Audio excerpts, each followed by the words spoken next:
format of a question that you said you've been thinking about for a while. Is there a relationship between our activism and our resistance against injustice and sophistry? Yeah, it's a question I've been thinking about a lot, actually. Perhaps going over a few points throughout the answers will help us look at this rather strange question. By putting the answers to those questions next to each other, we can create a sort of a mosaic that hopefully when we look at it, we can pause and see how important this relationship between activism and sophistry is and why we should think about it. Now, we have to remember we're talking specifically about Iranian modes of activism, not activism in general. Let's start with the question whose answer can make the first tile of the mosaic. I've heard here and there about people who advocate for sanctioning Iran for many reasons, bringing freedom to the Iranian people, punishing the cruel dictatorial government, etc. Recently, I've been hearing how banning Iranian athletes is presented as the go-to solution more and more, and a comparison between South Africa and Iran keeps getting mentioned. I know you don't think this is valid reasoning. Why is that? Yeah, some members of the opposition, some activists, are adamant in trying out a new argument for sanctions against Iran. Now that their previous claims have been disqualified and failed to deliver the promise of a free and democratic future for Iran, and after sanctions contributed to gravely exhausting us as a nation, there's a new claim in town. It goes something like this. Sanctions worked against the South African apartheid regime, it will work for us as well, implying, and sometimes saying it directly, that the Iranian government is a replica of the apartheid regime. On this account, they justify that them calling for sanctioning Iran and implementing specific sanctions mechanisms that would expel athletes from world sports are nothing but ethical stances against the injustice of the Iranian government. So they kind of say, let's promote the sanctioning of Iranian athletes, so this way we can bring the regime down, similar to how such sanctions allegedly contributed to the downfall of the cruel South African apartheid government. Now, some activists have actually briefly pointed out to something I want to expand on. They have scratched the surface for us. They keep mentioning that the philosophy of this is wrong without really expanding on it. تحریم یک توطئه پیشرونده است. تحریم یک برنامه پیشرونده است که پله پله پیشرفت می‌کنه. فلسفه تشکیل کمیته ملی المپیک در جهان دور بودن مسائل سیاسی از ورزش هست. And it seems like they're chiseling their way into something very important, as they keep referring to a peculiar sort of reasoning. And I think they're right. If we can continue their concern, I think it can lead us to somewhere important. We'll see how. By comparing South Africa to Iran, we're thinking through fallacies and not engaging in transparent, lucid, and taintless thinking about change, nor about activism for human rights.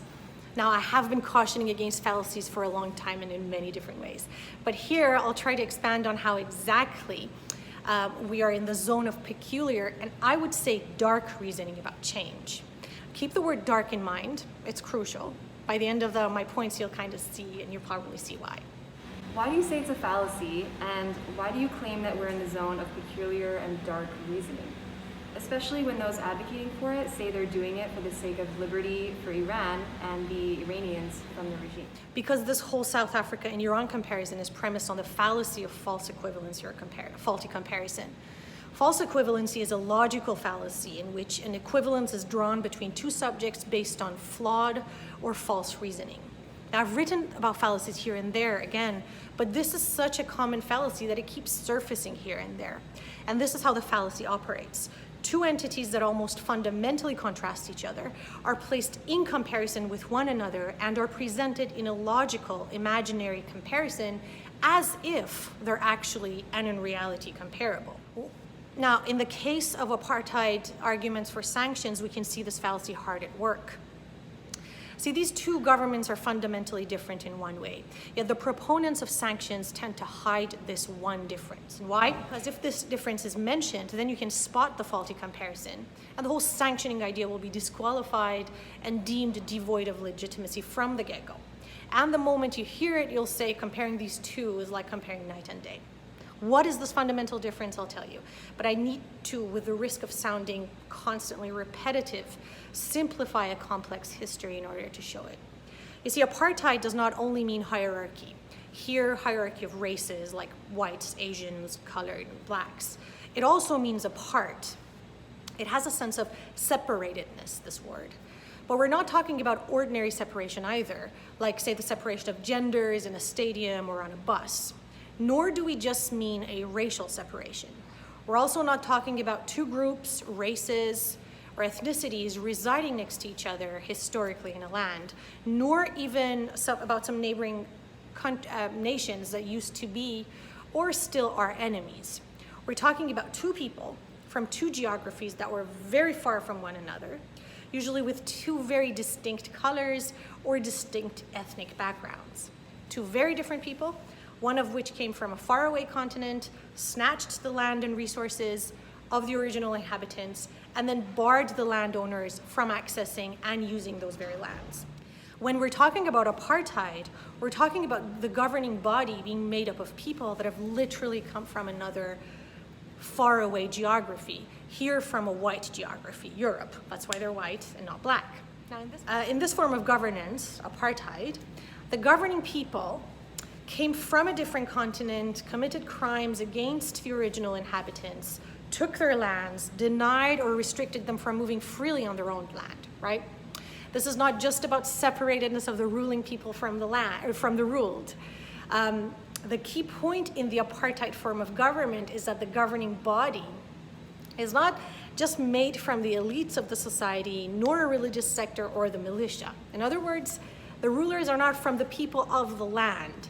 So you see, it's a very kind of very unique form of separatedness in governance, and not like the more prevalent, like gender separatedness. See, prior to people showing up on the shores a few centuries back and from another continent, and prior to them doing the things they did, the owners of the land or country had the possibility to rule over themselves before that, and also had the ability to use their resources, perhaps with all the baggage that power and governance can embrace in every society: oppression, violence, corruption, etc., etc. In fact, for a system to be called apartheid, you kind of have to meet two specific criteria. A, you have to come from outside of a land, settle, rule, get a hold of resources, and have a say on how the real owners of the land can or can't use their resources. And B, you have to have the ultimate control over the mobility and access of the rightful and historical owners of that territory. Also, if the owners do not consent to this one-sided decision, you usually coerce them to comply with what you decide. So basically, you separate the people from their natural resources and disown them from their property, and then you rule them. The South African government met these two criteria of an apartheid form of governance. So when people across the globe were imposing sports sanctions on South Africa, it seems like they were objecting to this unique form of separation of the people from the governing body. So this objection was kind of made up of this combination of objections.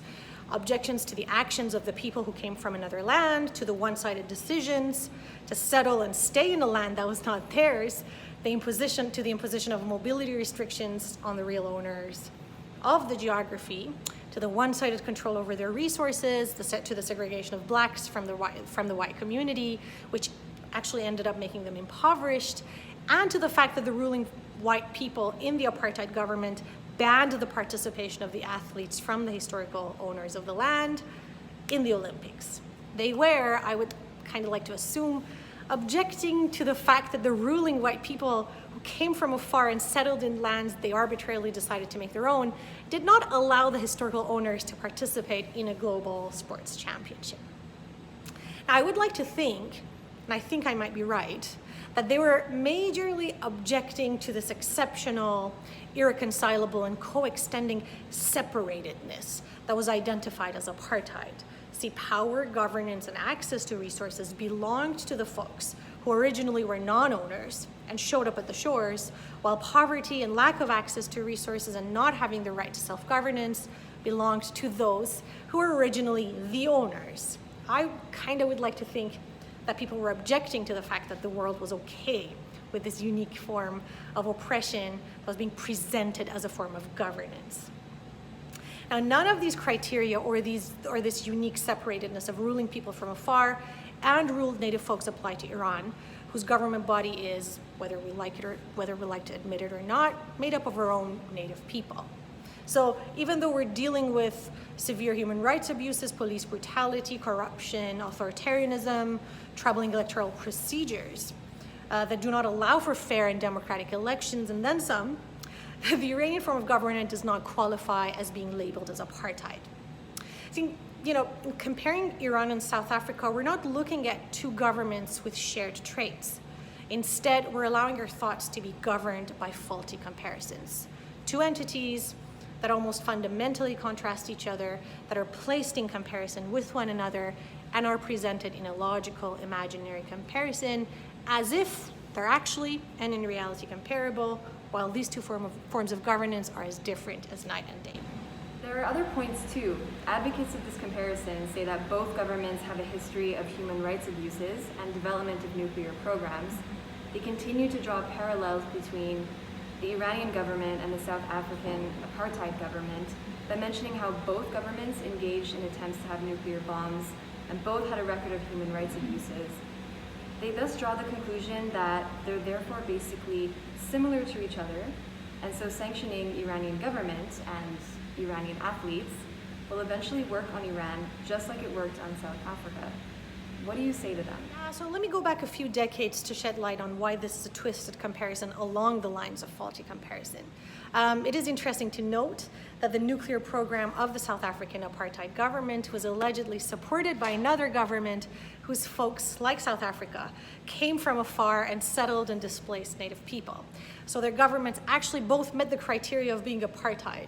Back in the day, the settler government tried to secretly collaborate with the South African apartheid folks to help them develop nuclear weapons, or more specifically, they collaborated with the ruling and human rights violating white people of South Africa who came from another land and took control over the lands of other people. Remember the unique separatedness I touched upon. So in the case of the South African nuclear program, there were two settler governments who were doing apartheid-y stuff to the owners whose lands they occupied and were collaborating on developing nuclear weapons. One of them has since fallen, and the other is now a staunch critic of the Iranian nuclear program and criticizes Iran a lot because of its human rights abuses. One can say that an apartheid government is actually promoting the narrative that Iran's government is the apartheid South Africa-like government, and somehow omits its own history and its own current mode of apartheid governance, as well as its own collaboration with the apartheid government of South Africa. So many apartheids there. So if we want to have the right comparison, and not a faulty one, it should be between two apartheid or settler governments. I know that a lot of Iranians have this aversion to be affiliated with this government, and I know how many mention that this government does not represent them. Mm-hmm. They keep mentioning that they're not us and we're different. This can mean that the situation is similar to the South African case then, right? Those who rule are different from the ruled? It's a very good point. I know we have a tendency to say, well, wait, Iran is ruled by people from outside, by the mullahs who are from a different land. And this is usually brought up in discussions when people point out the clergymen's ideologies or religion and try to delineate these folks are not Iranians with this religion thingy going on. I know how we're all enamored with over-fetishizing this idea of mullahs being of a different genre of Iranians, to the point of imagining them as non-Iranians. We might think these mullahs are from, let's say, an Arab country, let's say Saudi Arabia. It makes us feel really special when we make the separation between ourselves and the ruling and governing class. It is an understandable and a historically rooted reaction as well. It is, again, a kind of distancing of ourselves from the group that we deem as responsible for the atrocities done to the people. In a way, it's a way of us renouncing any affiliation with what we assume as generic oppressors of our people. Through this cool argument, we say, often with a triumphant pose, we do have an apartheid government because these people are from faraway lands. The sad part, though, is that the ruling government is made up of native people, the Iranians. Whether we hate them or whether we think they're not from this land does not make our argument true. They are the natives of Iran. Yes, we are dealing with authoritarianism and with a conflicting melange of theocracy and democracy, and we're also dealing with all the baggages that come with this weird combination. But the key point is that mullahs are not from faraway lands, nor are they funded by governments from faraway lands. Are they funding other nations and governments? Probably yes, but they're not funded by, let's say, Saudi Arabia. But here's the sad twist.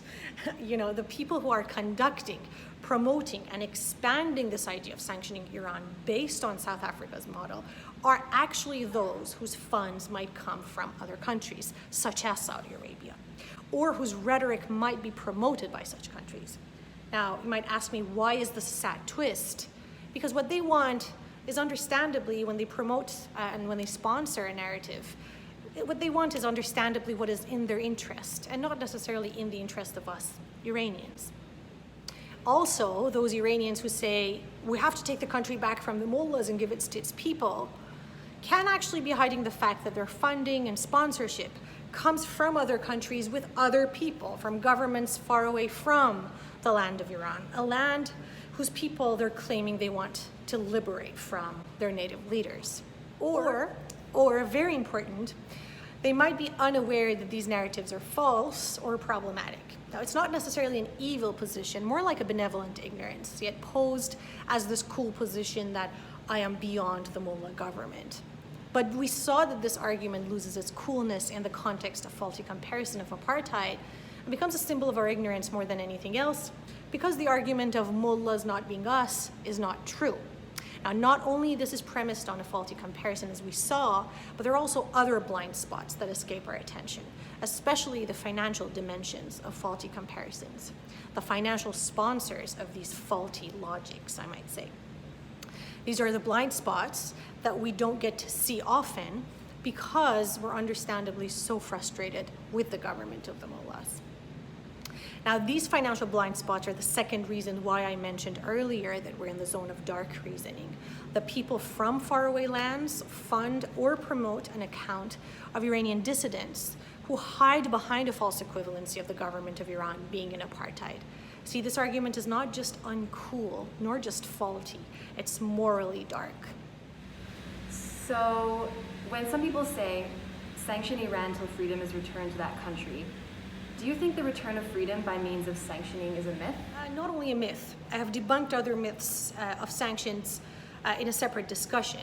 Adding the South African case to those helps us go one, I think, huge step further in forming the mosaic that we talked about. And that is the relationship between activism, sanctions, and sophistry. People tend to couple the idea of sanctions with activism and resistance against oppression, but we saw how calling for sanctions is premised on fallacious and dark reasoning, and with the historical backgrounds about the relationships we looked at, we saw what is at work as the fallacy of faulty comparisons. We also had a sneak peek of how these logics of freedom can be funded by rulers, people from lands other than the one being sanctioned. Again, possibly unbeknownst to the people that are using these logics or are kind of adhering to them, we saw how there can be a funded logic behind the guise of a liberatory one. A logic that has nothing to do with taintless and honest thinking about change or resistance. A logic that thrives off on blind spots and fallacies. See, what fallacies do in this case is that they present concepts like freedom and justice as these abstract concepts that we should look at with nothing but respect. Now, I've said this time and again, unfortunately, we do not have any neutral concepts of resistance in the world order that we've inherited or that has been imposed on us. As much as we want to, there is no such thing. Now, this is another blind spot. Concepts have economies behind them, just like the one we saw about how the narrative of mullahs not being from us can be bolstered by governments from faraway lands, or the concept of Iran being a violator of human rights can be bolstered by countries who have apartheid regimes. Let me give an example I have drawn from before to illustrate what I mean by economies behind concepts. In response to Jamal Khashoggi's case and to this brutal violation of human rights allegedly committed by the Saudi Arabian government, Mike Pompeo said we need to be mindful of the long historical strategic relationship, read strong financial ties, that we have with the Kingdom of Saudi Arabia. But when something happens in Iran, Pompeo calls for imposing sanctions. This does not make the argument of Iran having human rights problems false, by no means. It just makes us think whether or not there is an economy behind concepts, like the concept of human rights, that we don't see by abiding to this simplistic idea that concepts are without financial gains or without economies, simplistically put, without economies. Again, I've explained this in Gazer in a different way, but this is another take on it. Now, it sucks that concepts have economies behind them. They're kind of our last resort when we're faced with injustice right at our face. You think to yourself that somewhere there has to be a place where there would be zero intentions behind political ideas. But faulty comparisons that are being financially sponsored by governments of lands other than your own cannot be without intentions. Considering economies behind concepts, what kind of responsibility falls on the shoulder of activists if they do want to consider these economies behind concepts? So next time people are calling for sanctions against the leaders who they don't want or they don't like for all the understandable and right reasons, and then they justify it according to the faulty comparisons like the apartheid government, the first thing activists should ask, the first things they should ask are who's calling for it and who's funding it. And if the answer is people, groups, governments whose interests lie in creating instabilities or getting a smooth access to the resources or geopolitical locations of the land, or whose interest lies in draining the owners of the land, who are, by the way, already exhausted and drained because they're the ones fighting authoritarianism, corruption, and instability on the ground, then they should note that we're not dealing with lucid and responsible logic of activism, but with sophistry and dark intentions with economies behind concepts for the sake of exerting or continuing the domination of people from faraway countries in different ways. Now, you can also ignore this fact and insist that there's no economy. That's fine. It's our choice to want to ignore it or not. But ignoring this does mean that we will fall for fallacies in our activism and that we will fall for dark reasoning, and then we take it to be this cool, noble idea of resisting injustice. Also, another thing is to look for fallacies. They're very common in these types of dark reasonings. They're the fabric of dark reasoning, so to speak. You know, some might say that this is why fallacies were created and taught in the first place, to help rich folks convince others to vote for them in elections, or, you know, to convince other people. Funded reasonings. And the fallacies are to be found in almost every argument in favor of sanctions or in every smear move. Burden of proof, faulty comparisons, confusing the scope, appeal to ignorance, they're everywhere. Let's imagine the mosaic of activism and sophistry again and add some tesserae to it. We had faulty comparisons of countries, fallacies, economies behind concepts, concepts of resistance not being neutral, stories that you like and those that are or might be true being promoted by governments that want to have things other than what you want, right? So these are the tiles. So is one tile of the mosaic then demanding accountability from the opposition as well as from the government of Iran? Something we were talking about before the interview. Isn't this a lot to ask from the opposition? What are the benefits of asking this? Yeah, that's a very good way of putting it. Demanding accountability and financial transparency from the opposition as well as from the government of Iran in order to ensure that we don't get easily duped by fallacies or blind spots.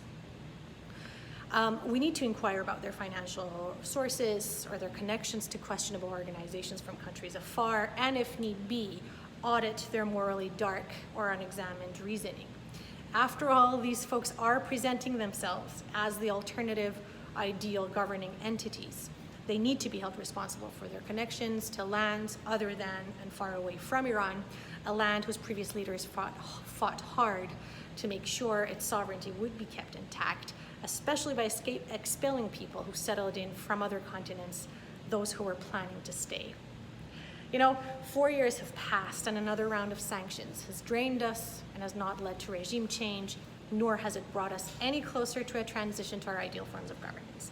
I mean, it's not like they haven't been entirely dysfunctional, though. They have led to the loss of hope, to the further deterioration of social and welfare infrastructures, to a decrease in quality and access to medicine and the amount of education people receive, and have contributed to the dwindling of the middle class. They have paved the way for more opacity in governance and in trade, which can always translate into less accountability and more corruption, as I've mentioned it before. It's also not like dissent has not been violently crushed during this time. So, yeah, accountability from the opposition is a very important component of this mosaic. Just like how Iranian activists need to do the extremely difficult and risky task of holding to account people who are governing Iran for causing chaos, instability, hardships, atrocities, corruption, etc., we need to hold the opposition accountable for the atrocities they're bringing to Iran, for the chaos, the instability, and for the consequences of their activisms that are funded on what I call besmudged reasonings, like the faulty comparison that we saw in the apartheid example. Now, you might ask me, why is it this much crucial? Because I think it's about time the opposition took a responsible stance towards the consequences of their logics. Aided by such logics, the people of the land they claim to love have faced existential fatigue, with not even the smallest gain towards gaining freedom from their unwanted systems of governance. In the case of Iran, sanctions can rarely replace activism or help with resistance against corrupt establishments. As I always say, radical and exhaustive Iranian resistance in these times is slow, difficult, and not conducive to war, nor to the suffering of your own people. Demanding accountability and transparency and wanting good thinking sounds like we're asking a lot from the opposition. Accountability from someone who is oppressed, who is rebelling, and who's resisting injustice? Yes, it absolutely does. But if we don't hold the opposition accountable to their faulty logic, and if we do not hold ourselves accountable to examining our faulty logics, not only are we doomed to keep failing in our attempts to imagine palpable and lasting change, we're also doomed to constantly dwell in the dark terrain of sophistry. Not being vigilant about sophistries make you be okay with dark logics. They make you not question them. Again, you're so frustrated about the darkness that you see on the ground that you do not even want to think that it's possible to fall into another dark logic. So you stop caring about nuances and ethics in resistance and activism. And perhaps this is a consequence that is as long-lasting as the intergenerational effects of sanctions. Fallacies make you ask the wrong questions and make you choose wrong paths for resistance. Paths that lead to more agony and simplistic legacies of thinking about change for generations to come. Similarly, not seeing economies behind concepts make you ask the wrong questions and make you imagine false ideas for change. So there can be grave harms of not demanding accountability and transparency from the opposition and of not seeing the fallacies of their and our logics. So, it's not a lot to ask. Also for me, this does not only mean holding the opposition accountable as well as the government, it also means that it's time to ask new questions and perhaps take better thought out positions with respect to the whole idea of resistance and activism for a better Iran. Perhaps that's what the activists we saw in the clips were also trying to tell us. Exactly. Sophistry should not have a place in activism or in our logics of resistance. Their worry about the logic of sanctioning Iranian athletes based on the South African project was spot on. That is why I said there was a precious point in their arguments ready to be chiseled out and expanded on. Maybe what they were also trying to say is this: perhaps we should not be pairing phenomenon like sanctions and freedom, or sanctions and activism, or sanctions and resistance together at all. Perhaps sophistry is the only thing we should pair the idea of sanctions with. We should call sanctions as what they are, a phenomenon that feeds off of a peculiar, dark reasoning, or sophistry. And we should urge activists to not engage in them and let the Iranian activists inside do the extremely difficult task of tackling authoritarianism, which, by the way, itself is premised on sophistry and besmudged reasoning. So when people ask me to take a stance against sanctions, I say, and I urge others to say this, as well, not just no to sanctions, but no to SOS, no to the sophistry of sanctions, or no to saviors from outside.